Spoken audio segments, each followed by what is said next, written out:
कभी सोचा है कि भारत के इतने बड़े संविधान का पूरा निचोड़, उसका पूरा सार सिर्फ एक पैराग्राफ में मिल सकता है? आज हम उसी एक पैराग्राफ यानी भारतीय संविधान की प्रस्तावना को परत दर परत समझने वाले हैं।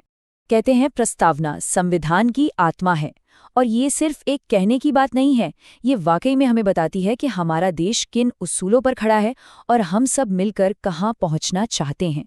तो आखिर ये प्रस्तावना है क्या? इसे संविधान की नींव समझिए। ये वो हिस्सा है जो बताता है कि ये संविधान बनाया ही क्यों गया और इसके असल मकसद क्या हैं। तो सबसे पहला सवाल, इस संविधान को अपनी ताकत मिलती कहाँ से है? कौन है इसका सोर्स? जवाब इसके बिल्कुल शुरुआती शब्दों में ही छिपा है। हम भारत के लोग। ये सिर्फ 3 शब्द नहीं हैं। ये एक बहुत बड़ा ऐलान है।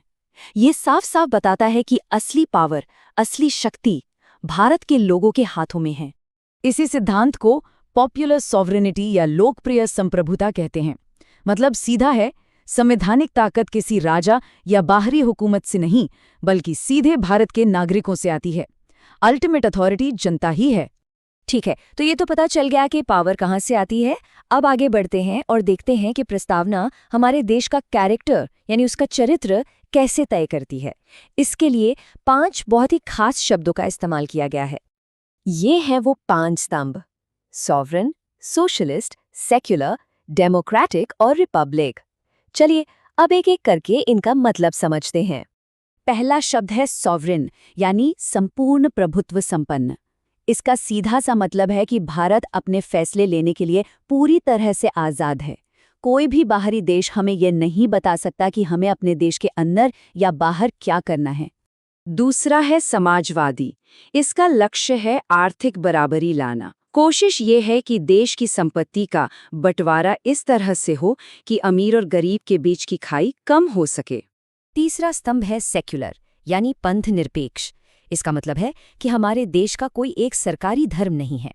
सरकार की नज़र में सभी धर्म बराबर हैं और किसी भी इंसान के साथ उसके धर्म के आधार पर भेदभाव नहीं किया जा सकता।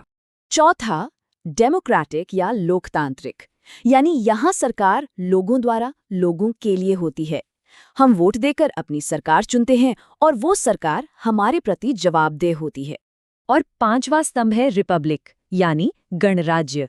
इसका मतलब है कि हमारे देश का जो सबसे ऊंचा पद है यानी राष्ट्रपति का पद, वो किसी खानदान की विरासत नहीं है। उस पद पर बैठा व्यक्ति भी चुनाव से ही आता है।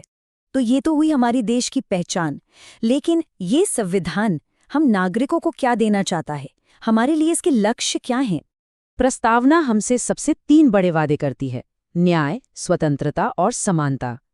न्याय यानी सामाजिक, आर्थिक और राजनीतिक हर तरह से इंसाफ।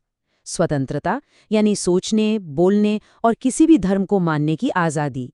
और समानता यानी कानून की नज़र में सब बराबर, सबको आगे बढ़ने के बराबर मौके। और अब आते हैं प्रस्तावना की सबसे आखिर और शायद सबसे जरूरी हिस्से पर, वो हिस्सा जो देश को एक रखने का संकल्प लेता है। ये बात करता है बंधुता यानी फ्रैटर्निटी की।